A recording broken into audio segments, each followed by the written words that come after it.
space of tenderness, a space of acceptance. So yeah, let's start off with some music, and then we'll talk about how we cannot confuse tradition with trauma.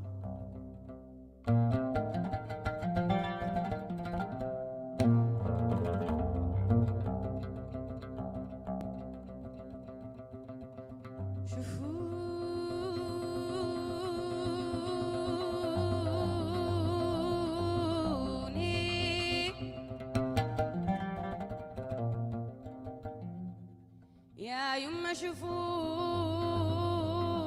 في حبك،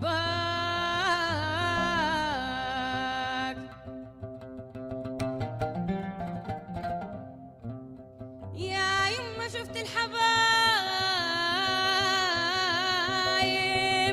يا يما قالوا السلام،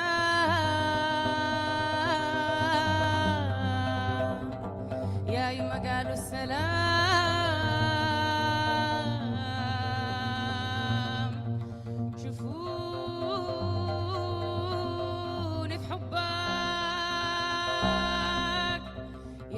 شوفوني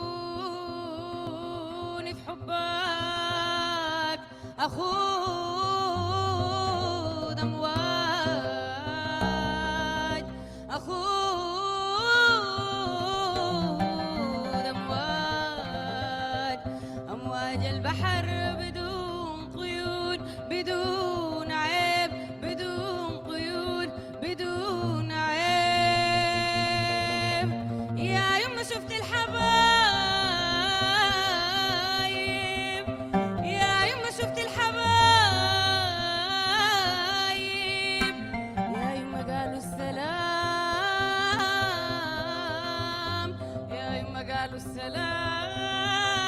السلام، يا يما قالوا السلام، ردي السلام.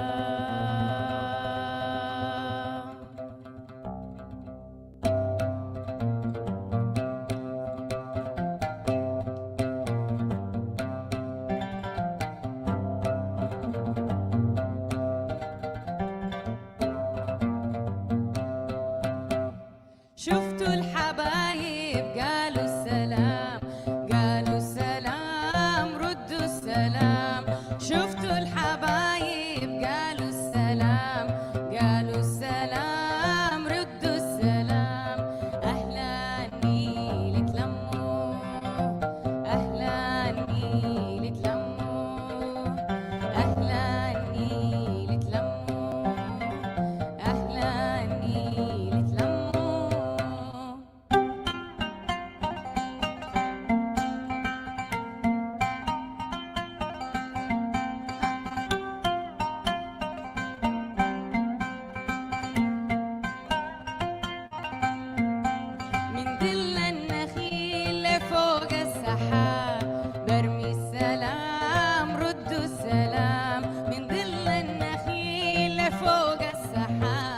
برمي السلام، ردوا السلام. أهلا نيل تلموا، أهلا نيل تلموا، أهلا نيل تلموا، أهلا نيل تلموا.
أصله حضارة طيبة وإيمان.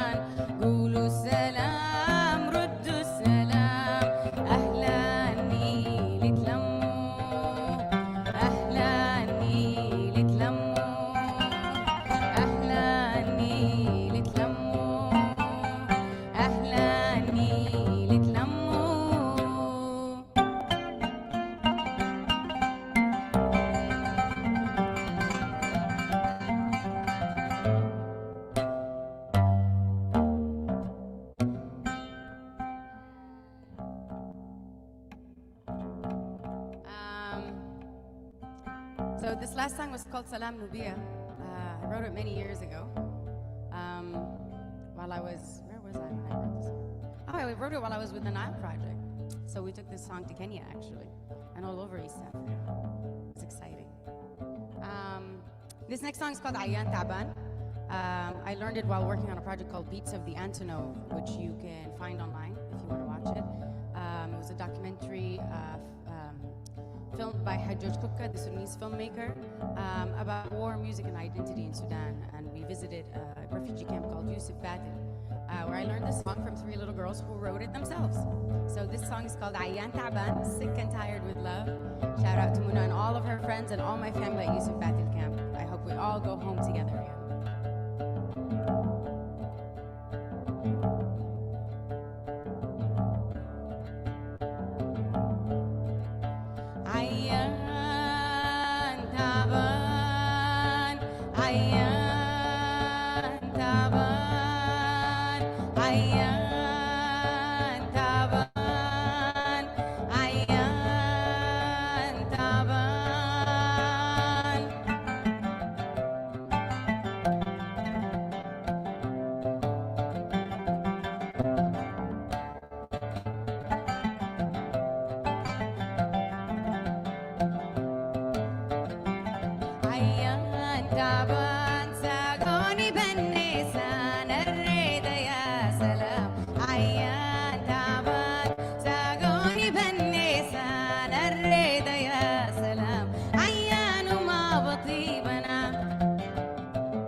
All right, we'll do Nubanuttu, and then we will move over to the conversation part and open the floor up to some questions, and then do more music after that. So, yeah. This song is called Nubanuttu. It's a traditional song. It's a Nubian song. I like to think of it as the unofficial Nubian anthem. If we still had our own country, this would be it.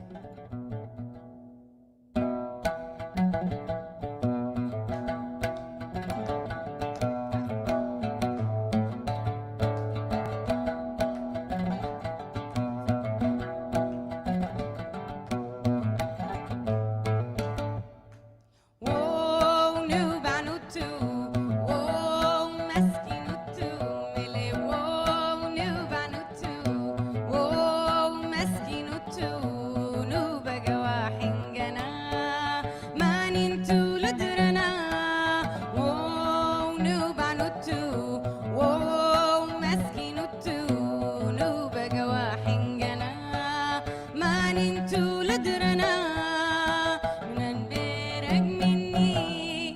فانتينا السلنا فانتين كوسي دسلا فانتي كوري سورة لينا نبان بيرك مني فانتينا السلنا فانتين كوسي دسلا فانتي كوري سورة لينا أدي أيون غون ودنا نوبانوتو مسكينوتو نوبقى واحنجنا ما ننتو لدرنا نبان بيرك مني فانتينا سلنا فانتين كوسي دسلا فانتي كوري سورة لينا نبان بيرك مني فانتينا سلنا وفانتين كوسي دسلا فانتي كوري سورة لينا أدي أيون غون ودنا نوبانوتو مسكينوتو نوبقى واحنجنا ما ننتو لدرنا نبان تاريخ كوني قمال الربنا دغ من شلقوني ورهرق جمنا نبان تاريخ كوني قمال الربنا دغ من شلقوني ورهرق جمنا أدي هرق ويدنا نوبانوتو مسكينوتو نوبقى واحنجنا ما ننتو لدرنا نبان تاريخ كوني قمال الربنا دغ من شلقوني ورهرق جمنا نبان تاريخ كوني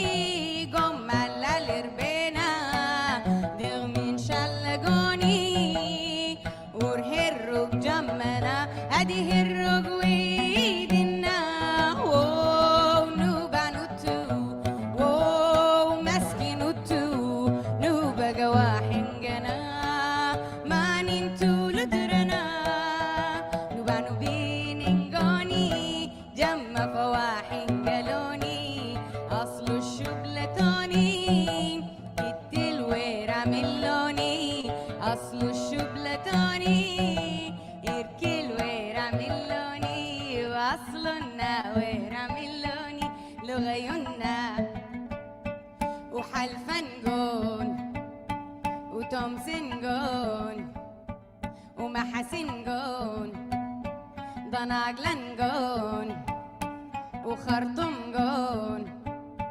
ينوبنجون وسودانجون ومصرنجون يكنزنجون ونوبنجون ينوبنجون ونوبنجون ونوبنجون ونوبنجون ونوبنجون يركل ويراملوني نوبانوتو مسكينوتو نوبقى واحنجنا ما ننتو لدرنا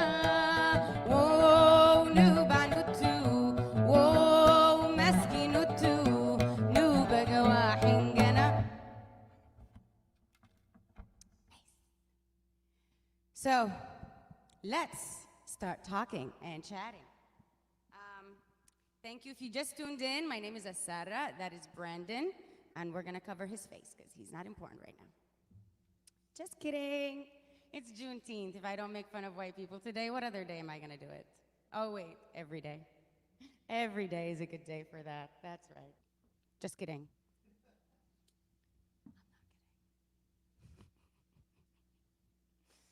Okay, guys. So I want to say thank you to all of you for coming and for joining us on today's live stream. Today I am having my two close friends who I love very, very much and have worked with in various formats. Ahmed Umar from Sudan, originally residing in Norway, and Taina Gyado from Nigeria, originally residing in Massachusetts. Two phenomenal artists from different mediums of art. both of which have embraced honesty as a path to making art and as a path to, I think, embracing their own traditions again. I know for me, in common between all of us, is the work we like to do to release. Is the work we like to do to release ourselves, to release our traditions from trauma. For me, a big journey of going back to my own traditions and my own work was about being able to separate where tradition starts and trauma ends. And for me, that has been always a wonderful thing. So I would love to have them join us. Welcome to the room, Taina and Ahmed Omar. Hi. Hello. Oh my God, mashallah, you're both so beautiful. I would love to introduce you, but I think you'd do a better job introducing yourself. So why don't we start with Taina? You can introduce yourself, and then Ahmed, you could introduce yourself. Hello, beautiful viewers. My name is Taina, and I speak to you as myself and as the child of my ancestors, my foremothers, my forefathers, and my rainbow prismatic ancestors all. And I'm here with them all. So it is all of us speaking to you and with you. I'm Bassa, which is a nation in Liberia.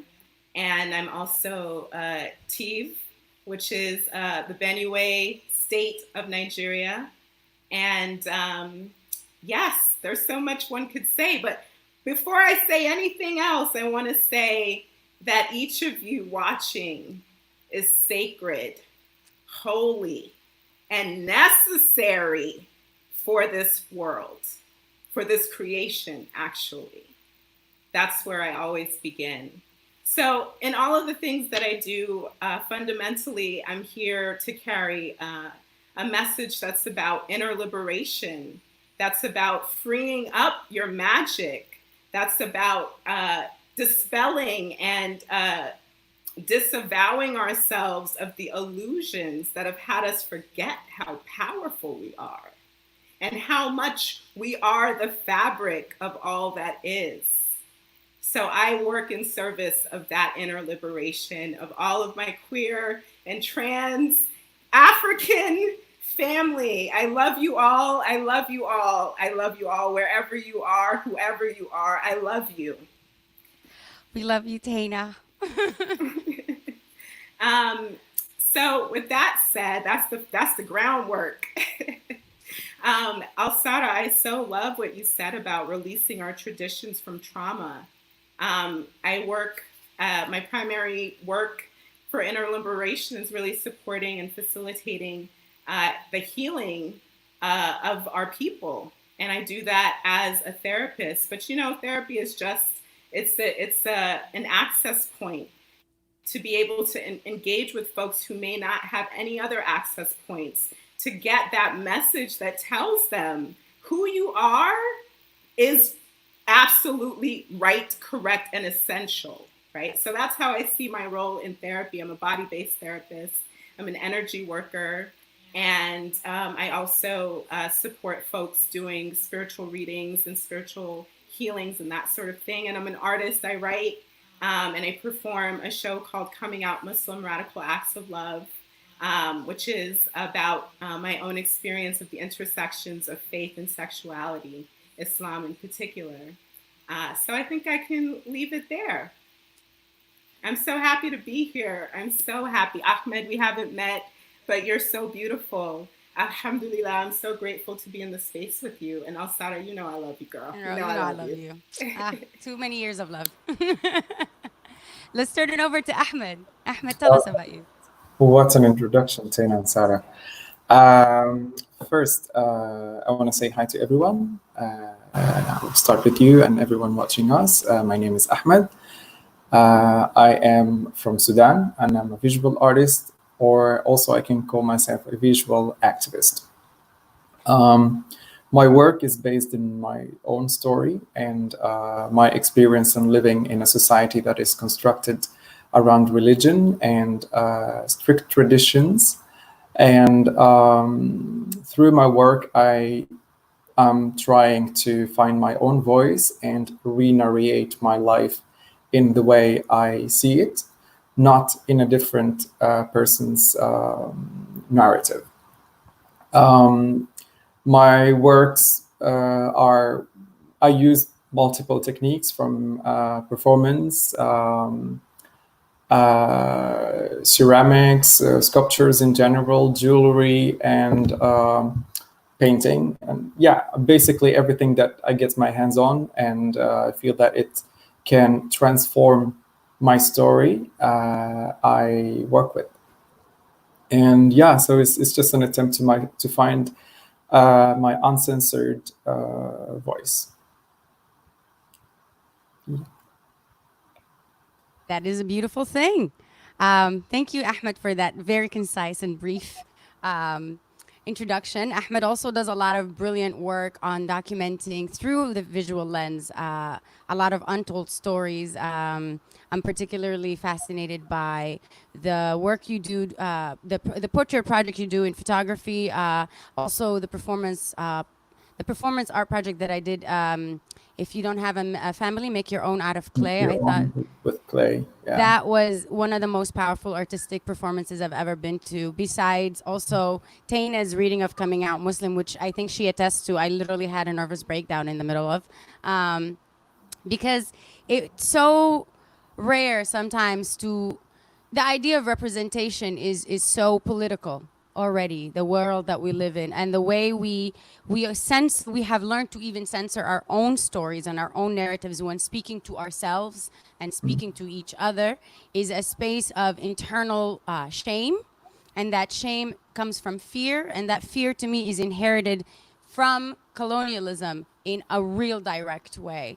For us in East Africa, there is a huge presence of Arab colonialism. West Africa, you have Western colonialism. Actually, in East Africa, we also got Western colonialism. It was a free-for-all for a while. So a lot of the ideas that we have about our own culture and about who we are as people, as Black people, are very tied into that shame and that fear and that colonial legacy that you spend your whole life untangling from, especially because history is one of those malleable things where it's so easy to be lied to about it. And for me, it's powerful to have this conversation today on Juneteenth because it's a symbolic day of the liberation of the Black body, even though it didn't necessarily lead to a direct liberation. From there, we went into sharecropping. From there, we went into Jim Crow laws. And I feel like the same story was being echoed in Africa.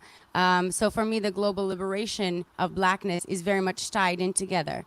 And for that to happen, we need to start on a very micro level, which is the self, which is how we release, like I said, our traditions from our trauma so that they become our own again. How do you make the home that your spirit lives in a safe space for you? And so I would love to, how did you guys feel like your journey towards your art helped facilitate that? If it did, if it didn't, did it bring you closer, not? How do you feel? Want to start, Jonah? Sure. Yeah. Thank you for that beautiful frame, Alsarah. Yes, we're talking about the global liberation of Black people, actually, from centuries and centuries of intentional, systematic, stripping away of our connection to ourselves. And so when I think about my own journey and what it's taken for me to get to this place of unapology, not only for my Blackness, and I make a point anytime I know I'm going to be in a room where it's mostly white folks that I go in there looking African, undeniably. What does that mean to you? What that means to me is I used to have cuts in my eyebrow. I love that. I usually wear African attire, and I speak about ancestors. You know, so much of the reconnecting to ourselves is actually about reconnecting to our ancestors, about reconnecting before the point of interruption, right? And folks think, oh, well, you know, I don't know the names, I don't know this, that, and the other thing. It doesn't matter. It doesn't matter. your ancestors are with you. And so for me, a huge part of my journey has been really engaging that relationship intentionally, not only engaging it, but coming to understand just how absolutely essential it is to who I am now. I think one of the great pathologies of colonization is this idea that we're alone and that we're always alone. We got to do everything alone, alone. If you got a problem, it's your problem alone. When we actually know that most of the problems that we deal with are problems that start out here because of the structures that we're living in. So, amen. So I have a teacher who once said that this idea of being alone, it's a spiritual ailment, because we've been targeted spiritually. If you rip people away from their spirituality, that's the most complete separation that you can make, right? And so restoring that for me has been really coming to understand that connection with my ancestors, and that I'm not actually alone. None of us are actually alone. So that's been a piece of it. And, you know, I'm a person of faith. I love God, whatever you call that. You could call it Allah, whatever you call the thing that is bigger than you. I love that thing. And I feel that love. And that has been a huge part of my resilience, honestly, because the lies, some of the deepest lies we're told about ourselves comes in the guise of religion and faith and holiness, right? And so really coming to understand and feel and say, oh, these lies are out here, but what do I feel in my own heart? What do I feel in myself when I sit and feel into this great mystery? And when I do that, I'm always met with tremendous love. And love, that's the word that comes to mind. So I'm gonna leave that part of my story there. Thank you. Thank you, Tana.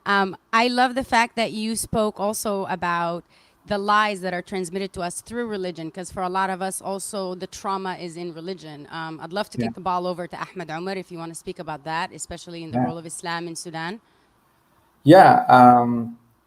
First, I want to also mention the fact that I grew up in Mecca, in Saudi Arabia, within a doctrine that has all sorts of judgments against the doctrine or the Sufism what my family is actually believing in. So growing up and seeing, for instance, or learning from a very early on that my family is misguided and they are meant to go to hell, and their traditions are like from the smallest traditions to the most visible ones, they are wrong and they have to be asked to repent for. So growing up with this kind of shame very early on and distancing from my family, distancing myself from my family's traditions and heritage, and also the history of Sudan, took its time. It took a long time to see my family with the neutral eyes and actually embrace where they come from and their traditions and their solid and very long history.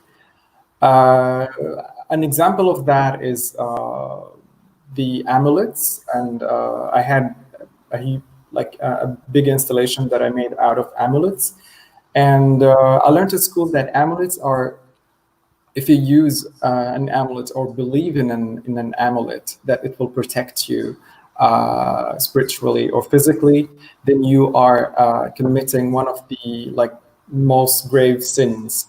And back home in Sudan, my family use amulets. They're not only using it, but some of them, they actually make it. So living that in that fear that it was implanted in my head that they need to be helped. And coming to a place in my life where I started, where I kind of cut the contact between the influences that have been always in my head. And the first amulet I made, I was literally shaking and thinking that Allah will just send a curse to me right now. And I ended up making an installation of 365 amulets, and that was, if I can say, it was literally the lucky charm for me and my artistic career, because after that, the doors were completely open for me. The moment I kind of connected to my ancestors and my true heritage. That's beautiful. I love the fact that fear. Let's talk about fear.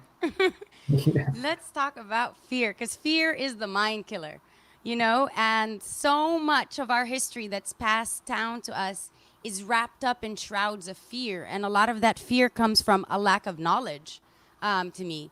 And so for me, a lot of the most powerful tools were knowledge, and with that knowledge came the idea that I'm not alone, and that this isn't something that you go through alone, that there's all these people around you in the world that are willing to vibrate on a higher level, in a way, you know? And so for me, the path of art, the path of spirituality, the path of honesty are all anchored in traditions. And like you said, it's at first I tried to run away from that at a younger age. I tried to run away from that and pretend that I can be something else without it. But you know, a tree without roots just kind of falls over, and that's how it felt. So how do you root yourself? What is your practice for rooting yourself? Maybe you can share that with some of our audience members. And what is, share some of that. Yeah. Whoever wants to go. As for me, I started reading a little bit about Sudan, because also we should not, as we're Sudanese, we also have also to mention the Arab colonization and the Yes. the fact that we were through generations and generations were made to believe and favor being Arab and favoring light skin. Mm-hmm. And with that, and confusing Arabness with Islam also. Yeah, definitely. And through the time linking all your history and traditions, that you in a way become skeptical to whether that is the right path, whether that is valuable. And it is. I'm kind of losing the thread now, so I'm gonna throw the ball for you, Tarna. A beautiful ball, Ahmed. A beautiful ball. I love how affirmative you are, Tana. It's always so lovely. Yes, because that's how subtle the things are that have us digesting negative messages about ourselves or transmitting negative messages, right? It's so subtle. It's just that little thing that you said after somebody spoke, right? It makes all the difference. Yep. Yeah. So I want to just go back for 1 second to the shame thing that you said. Yes. So let's just be unequivocal in saying that shame is a lie, right? It's part of the ways that we are tricked into using our energy away from our purpose. If I'm wrapped and caught up in shame, I don't have time to really find out who am I and what am I here for and what is my magic that I'm in this world to the medicine that I'm here to bring, right? And shame is a great distraction. So I just want to say that. I think we know that, but I think it's important that we just speak that clearly into the space. Shame is a lie. Shame is a lie. lie. It's a lie. It is a lie and a devil. And so part of the healing for me has been recovering a sense of my own beauty and recovering a sense of connection to my own body. And, as a cisgender woman who has facial hair and who has since I was a child, It's not been easy. Let's say I have not gotten any messages from men. I've gotten very non-affirming messages, let me say, from the world around me. And a profound part of my healing through relationships, not only romantic relationships, but just deep connection has been like, oh my God, ooh, yeah. Tata, ooh, I'm cute. Tata, I'm cute. That's right, you're cute. So it sounds so simple, but the journey to that has been so profound. Shame about having facial hair, which is something that grows out of my body, period. That's just what happens for me. And so how do I have love for myself and pride in myself in a world that tells me what happens naturally for me is actually not acceptable, right? So it's been reinforcing myself with relationships that affirm the truth, and also, you know, for me, I pray. I love to be in conversation, and there's so many ways. I just want to be clear that prayer is not, you know, whatever it is that limited idea of prayer. Prayer is everything. Prayer can be every breath. Prayer can be your breath. It's to do with the elements. And so engaging with nature. I grew up in New York City, y'all. I don't know if you ever been to New York City. It's not the Nature place. is not the first word we used to describe New York. At all, not at all. And so being in nature, even though I'm here in Massachusetts, which, you know, has its blessings and its challenges, one of the beautiful blessings is that I get to see trees and touch the earth. And in touching the earth, there's something about that just shakes off any illusions, any little spells or, you know, things that got caught in your energy field from just being outside and taking in messages from the media and the systems and engaging with the system. So nature has been a key piece. And the last thing I want to say is spiritual community. Whatever that means to you. Yes. I'm saying that because that's my language, but spirit is everywhere. It's in every community that is actually rooted in love. So where is your place that's rooted in love? Yeah. So true. If I want to can- think. Oh, I'm sorry. Go ahead, Ahmed. I Pardon. was going to go back to you actually. So go ahead. You mentioned something that have actually touched me when it comes to looks and accepting how you look and just disconnecting all the sounds that have changed the way you view yourself. Part of my experience as a child in Saudi Arabia that I was compared a lot to Arabs, and have been called all sorts of the N word was as easy, Or the Ain word, as we say in Sudan. Similar experience growing up in Yemen. I was like, wow, that releases you from any Arab complex you have. And also like having curly hair, having bigger lips than and it was completely like a destructive thing that have been inserted to the way you view yourself, and just connecting with other people how that looks like you, and embracing where we come from. That's how we got over it, I think. That's so beautiful. I also want to bring in the concept of the illusion of class, ethnic mobility, any kind of thing. This illusion that we sometimes internalize, that I think we've inherited from capitalism. We've inherited it from all kinds of profit cultures as well as shame cultures. Whereas this idea, if you repress yourself enough and if you change yourself enough, you know, in our cases in Sudan, if you breed out the black in you, if you act religious enough, if you act Arab enough, you can perhaps one day reach that status. And to me, I feel like that's the same conversation in a way around, you know, in that conversation of colorism is the same, an extension of the colorism is the soft baby of racism. And in Sudan, we took that and we made it systematic and on par with racism. And I think a lot of this illusion of the fact that if you change yourself enough, you'll be acceptable is part of the carrot at the end of the stick that's being held in front of you to continue your shaming of yourself. For me, at least, that's what it felt like. And once you let go of that, because you ground yourself in a community that is something you choose, a chosen family for you.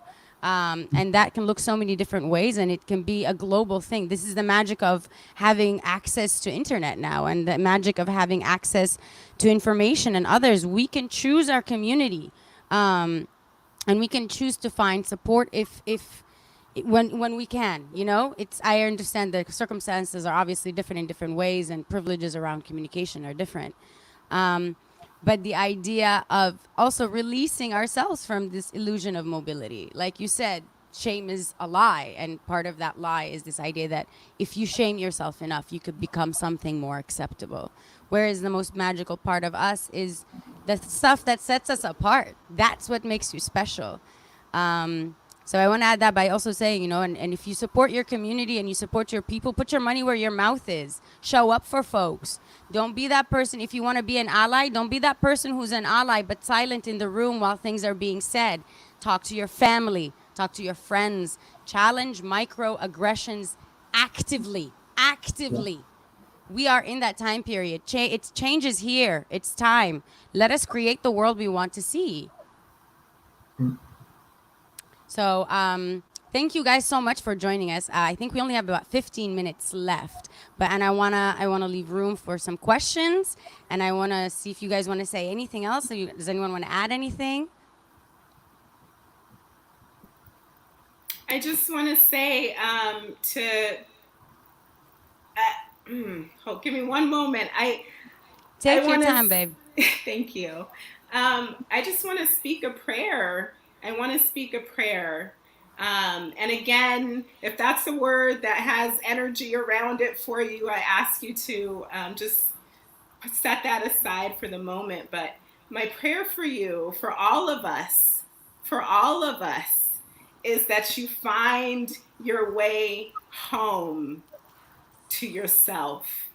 Find your way home to yourself and let nothing stop you. Be ferocious in pursuit of your freedom, your liberation. I'm not talking about the streets, you know, we all have our different ways of serving. Mm-hmm. I'm talking about within you, and all of us have access to that. All of us have access to that. Yes. Reclaim your magic. Reclaim your magic. Amen. Amen. I could not have said it better. Beautiful. Ahmed? Beautiful. What can I add more? Well, where can people find both of you if they want to reach out to you? Are you guys welcoming to that? Tell us how we could reach you.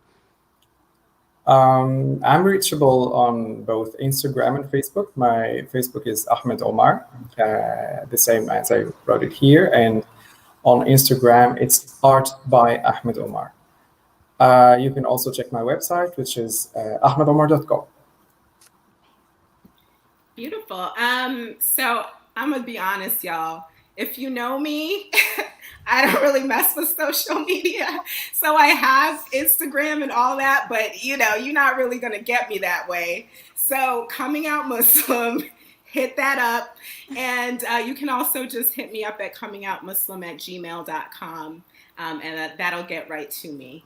Thank you so much for inviting myself here, Alsarah, and my ancestors. Thank you. And so beautiful to be in this space with you, Ahmed. I would love to have one of your amulets. I don't know if you share them with others, but your magic is potent. Thank you. Sheikhna Ahmed. Thank you. Thank you guys so much. I can't see the YouTube thing, so I don't know if there's any questions popping up. But if you have any questions and we don't catch you now, feel free to send them to AfroQueer Podcast, and I think they will forward them to us. You can reach me on Instagram as well, Alsarah 5000, or Twitter or any of that. Be pleasant or I will block you. So let's wrap it up with some music. Yeah, yeah, yeah. All right, our resident token white guy is back.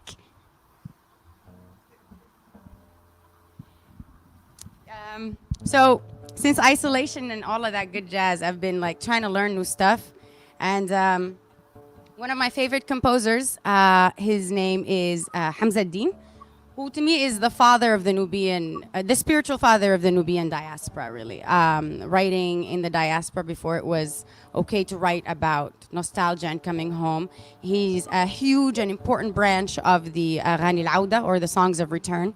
The Nubian genre that really was the springing place for my art and my music and helped me, that journey back.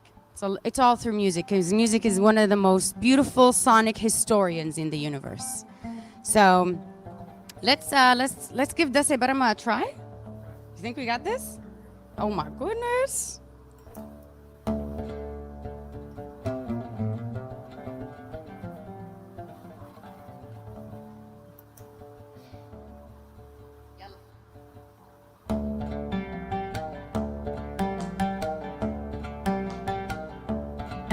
Ha.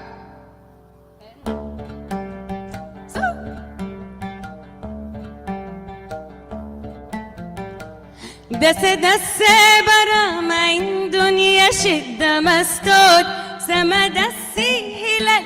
Actually, let's take a second.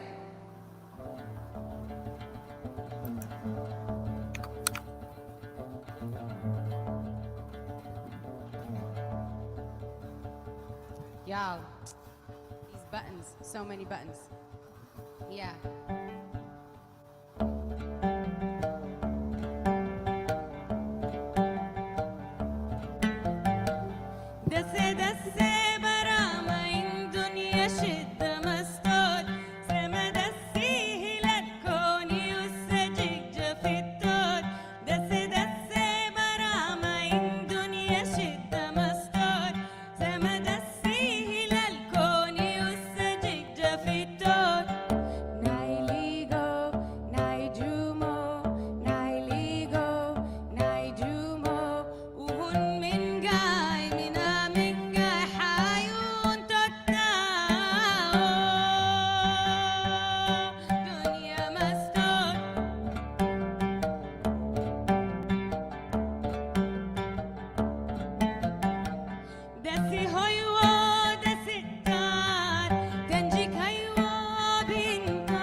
gokera iyo ya salam firri garaga iyo ya salam tanni gokera iyo ya salam dasi dasi barama in dunya shidda mastod sama dasi hilal koni usajik jafitod dasi dasi barama in dunya shidda mastod sama dasi hilal koni usajik jafitod nailigo naijumo nailigo naijumo nailigo naijumo nailigo naijumo nailigo naijumo nailigo naijumo.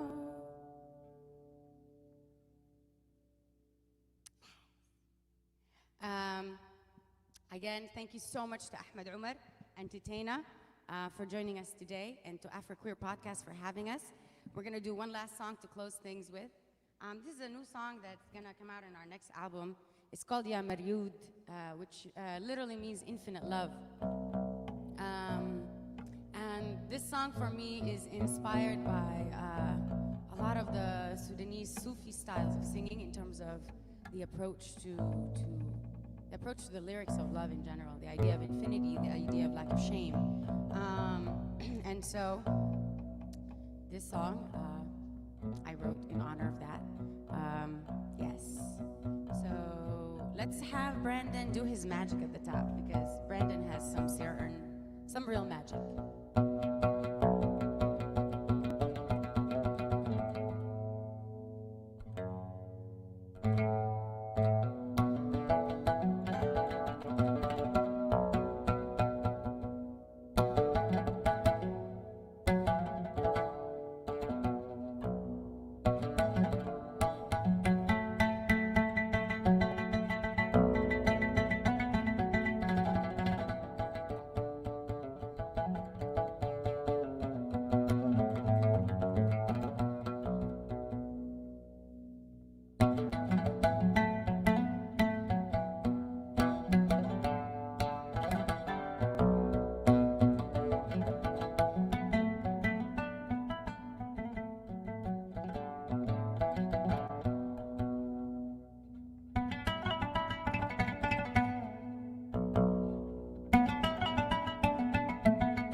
شوفوني في حبك أخوض أمواج البحر بدون قيود العيب يا دايم يا مريود شوفوني في حبك أخوض أمواج البحر بدون قيود العيب يا دايم يا مريود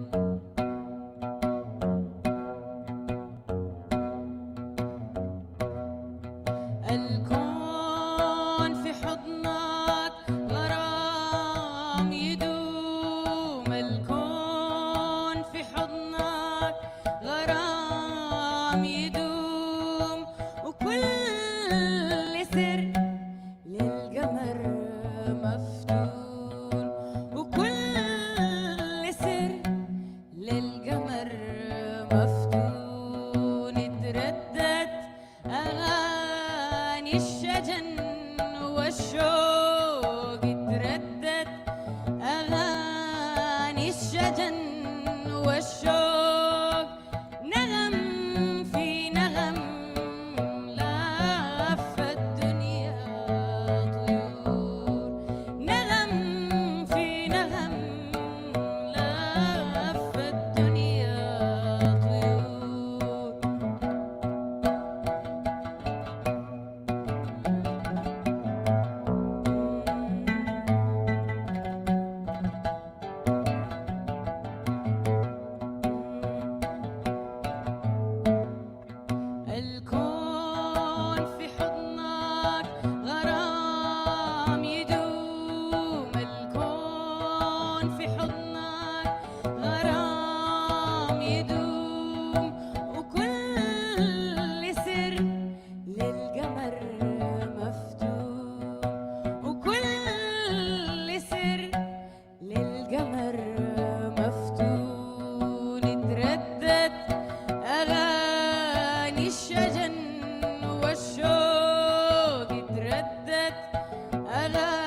Thank you, everybody.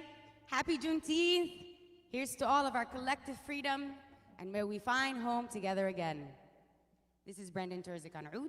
My name is Alsarah. Thank you, AfroQueer Podcast. Thank you, Ahmed Omar, for joining us. Thank you, Taina, for joining us. Please check out their work on ahmedomar.com, comingoutmuslim.com for Taina.